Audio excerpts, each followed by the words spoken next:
ಸರ್ಕಾರಿ ಹಣದಲ್ಲಿ ವಿದೇಶಕ್ಕೆ ಕರ್ಕೊಂಡು ಹೋಗ್ತಾರೆ ಮಂತ್ರಿಗಳು. ದೇಶ ಸುತ್ತಬೇಕು, ಕೋಶ ಓದಬೇಕು ಅಂತ ಹೇಳ್ತಾರೆ. ಇಲ್ಲಿಯ ಕೋಶ ಹಾಳು ಮಾಡಿದಂತಹ ಒಬ್ಬ KS ಅಧಿಕಾರಿಯನ್ನ ಅಮೆರಿಕಕ್ಕೆ ಕರ್ಕೊಂಡು ಹೋಗಿ ಏನು ಅಭಿವೃದ್ಧಿ ಮಾಡಲಿಕ್ಕೆ ಇವರು ನಿಲ್ತಾರೆ ಅನ್ನುವಂಥದ್ದು ನಮಗೆ ಅರ್ಥ ಆಗ್ತಾ ಇಲ್ಲ.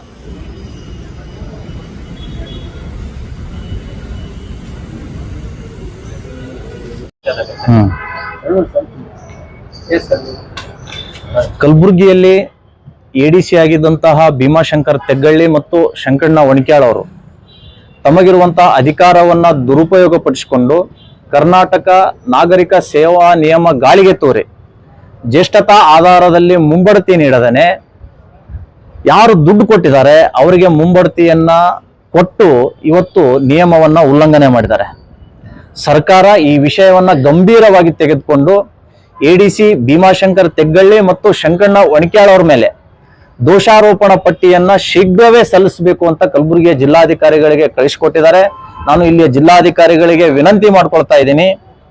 ಭೀಮಾಶಂಕರ್ ADC ಕಲಬುರಗಿಯ ಮಹಾಮಂತ್ರಿಯ ಪರ್ಸನಲ್ ಸೆಕ್ರೆಟರಿ, ಅವರ ಒತ್ತಡಕ್ಕೆ ಏನಾದರೂ ಮಣಿದು ನೀವು ಚಾರ್ಜ್ ಶೀಟ್ ಅನ್ನ ಸಲ್ಲಿಸದೆ ಹೋದ್ರೆ ಈ ಘಟನೆ, ಈ ಪ್ರಕರಣ ನಿಮಗೆ ತಿರುಗುಬಾಣ ಆಗುವಂತಹ ಸಂಭವ ಎದ್ದು ಕಾಣ್ತಾ ಇದೆ. ಭೀಮಾಶಂಕರ್ ತೆಗ್ಗಳ್ಳಿ ಅಕ್ರಮ ಬ್ರಹ್ಮಾಂಡ ಭ್ರಷ್ಟಾಚಾರಿ, ಇದೆಲ್ಲ ಗೊತ್ತಿದ್ರೂ ಕೂಡ ಮಹಾಮಂತ್ರಿಗಳು ಅವರನ್ನ ಪರ್ಸನಲ್ ಸೆಕ್ರೆಟರಿ ಆಗಿ ಮಾಡಿಕೊಂಡದ್ದು ಯಾವ ರೇಟಿಗಾಗಿ ಅನ್ನುವಂಥದ್ದು ಜನರಿಗೆ ತಿಳಿಸ್ಬೇಕಾಗಿದೆ. ಬೇರೆ ಪಕ್ಷದ ಬಗ್ಗೆ, ಬೇರೆ ನಾಯಕರ ಬಗ್ಗೆ ಪುಂಖಾನುಪುಂಖವಾಗಿ ಹರಿಯಾಯುವಂತ ಮಹಾಮಂತ್ರಿಗಳು ಕಳ್ಳನನ್ನ ಪಕ್ಕದಲ್ಲಿ ಇಟ್ಕೊಂಡು ಇವತ್ತು ಆಡಳಿತ ನಡೆಸಲಿಕ್ಕೆ ಹೊರಟಿದ್ದಾರೆ. ಇದು ಅತ್ಯಂತ ನಾಚಿಕೆಗೇಡಿನ ಸಂಗತಿ ಇದೆ. ಯಾರದೇ ಪರ್ಸನಲ್ ಸೆಕ್ರೆಟರಿ ಆಗಿರಲಿ, ಸರ್ಕಾರದ ಕಂದಾಯ ಇಲಾಖೆ ಸೂಚನೆಯನ್ನ ಇಲ್ಲಿಯ ಜಿಲ್ಲಾಧಿಕಾರಿಗಳು ಪಾಲಿಸಿ ಅವರನ್ನ ಸೇವೆಯಿಂದ ವಜಾ ಮಾಡಬೇಕು ಅನ್ನುವಂತಹ ಆಗ್ರಹವನ್ನ ನಾವು ಮಾಡ್ತಾ ಇದ್ದೀವಿ. ಈಗ KS ಇದ್ದಾರೆ, ಮುಂದೆ IAS ಆಗ್ಬೇಕು ಅನ್ನುವಂತಹ ಕನಸಿನಲ್ಲಿದ್ದಾರೆ. ಅವರೇನಾದ್ರೂ IAS ಆದ್ರೆ ನಮ್ಮ ಜಿಲ್ಲೆ, ನಮ್ಮ ದೇಶ ಬರ್ಬಾದ್ ಆಗುತ್ತೆ ಅನ್ನುವಂತಹ ಕಳವಳ ನಮಗೆ ಕಾಡ್ತಾ ಇದೆ. ಹೀಗಾಗಿ ಅವರನ್ನ ವಜಾ ಮಾಡಬೇಕು, ಮನೆಯಲ್ಲಿ ಕೂರಿಸಬೇಕು, ಕ್ರಿಮಿನಲ್ ಕೇಸ್ ಹಾಕ್ಬೇಕು ಅನ್ನುವಂತಹ ಆಗ್ರಹ ಇವತ್ತು ನಾವು ಮಾಡ್ತಾ ಇದ್ದೀವಿ.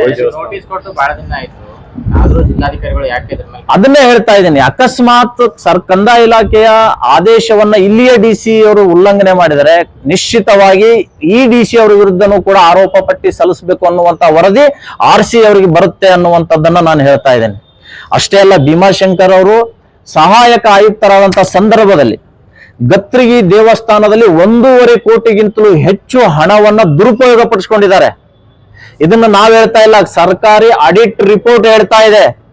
22ರಲ್ಲಿ ಇವ್ರ ಮೇಲೆ ಕ್ರಿಮಿನಲ್ ಕೇಸ್ ಆಗ್ಬೇಕು ಅಂತ ಜಿಲ್ಲಾಡಳಿತಕ್ಕೆ, ಸರ್ಕಾರಕ್ಕೆ ದೂರನ್ನ ಕೊಟ್ಟರು ಕೂಡ ಇಲ್ಲಿಯವರೆಗೆ ಅವ್ರ ಮೇಲೆ ಯಾವುದೇ ಕ್ರಮವನ್ನ ವಹಿಸಿಲ್ಲ.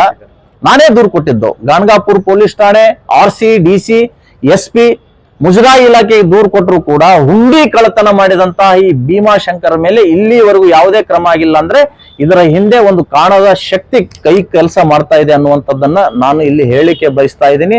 ಇಂತಹ ಒಬ್ಬ ಭ್ರಷ್ಟ ಅಯೋಗ್ಯನನ್ನ ತಕ್ಷಣವೇ ವಜಾ ಮಾಡ್ಬೇಕು ಅನ್ನುವಂಥದ್ದು ನಮ್ಮ ಆಗ್ರಹ ಇದೆ. ಓವೈಸಿ ಅವರು ಪ್ಯಾಲೆಸ್ತೀನಿಯಾ ಜಿಂದಾಬಾದ್ ಅಂತ ಹೇಳಿ ಪಾರ್ಲಿಮೆಂಟ್ ನಾಗ ಹೇಳ್ತಾರ. ದುರಂತ ನೋಡಿ, ಓವೈಸಿಗೆ ಕಾಂಗ್ರೆಸ್ ಬೆಂಬಲ ಇದೆ.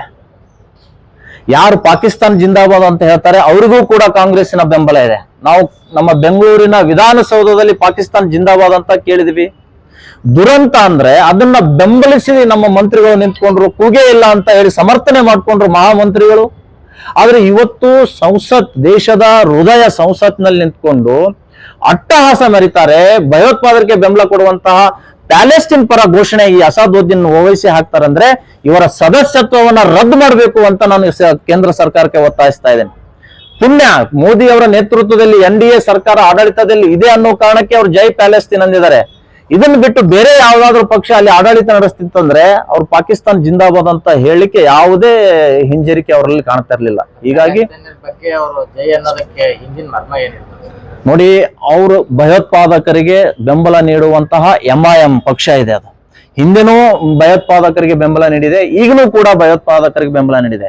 ಅವರ ಸಂಕಲ್ಪ ಏನು ಅಂದ್ರೆ ಇಡೀ ವಿಶ್ವ ಅಲ್ಲಾನ ಕೆಳಗಡೆ ನಡಿಬೇಕು, ಇಸ್ಲಾಂ ಕಂಟ್ರಿ ಆಗ್ಬೇಕು ಅನ್ನುವಂಥದ್ದು ಅವರ ಒಂದು ವಿಚಾರಧಾರೆಯಿಂದ ಇವತ್ತು ಜೈ ಪ್ಯಾಲೆಸ್ತೀನ್ ಅಂದಿದ್ದಾರೆ, ಮುಂದೊಂದಿನ ಜೈ ಪಾಕಿಸ್ತಾನ್ ಅಂತಾರೆ. ಇವತ್ತು ತಾನು ಒಂದು ಸಂಸತ್ ಸ್ಥಾನದಲ್ಲಿ ನಿಂತ್ಕೊಂಡು ಸದಸ್ಯನಾಗಿ ಈ ರೀತಿ ಹೇಳ್ತಾನಂದ್ರೆ ಅವನನ್ನ ಅನುಯಾಯಿ ಮಾಡುವಂತಹ ಜನರು ಅವರು ನಿಶ್ಚಿತವಾಗಿ ಪಾಕಿಸ್ತಾನದ ಪರ ಘೋಷಣೆ ಹಾಕ್ತಾರೆ, ದೇಶದ್ರೋಹಿಗಳ ಪರ ನಿಂತ್ಕೊಳ್ತಾರೆ. ಹೀಗಾಗಿ ಇಂಥ ಘಟನೆಗಳನ್ನ ಮರುಕಳಿಸಬಾರದು ಅನ್ನುವಂತ ಒತ್ತಡ ಕೇಂದ್ರ ಸರ್ಕಾರದ ಮೇಲೆ ಹಾಕ್ತಾ ಇದೆ.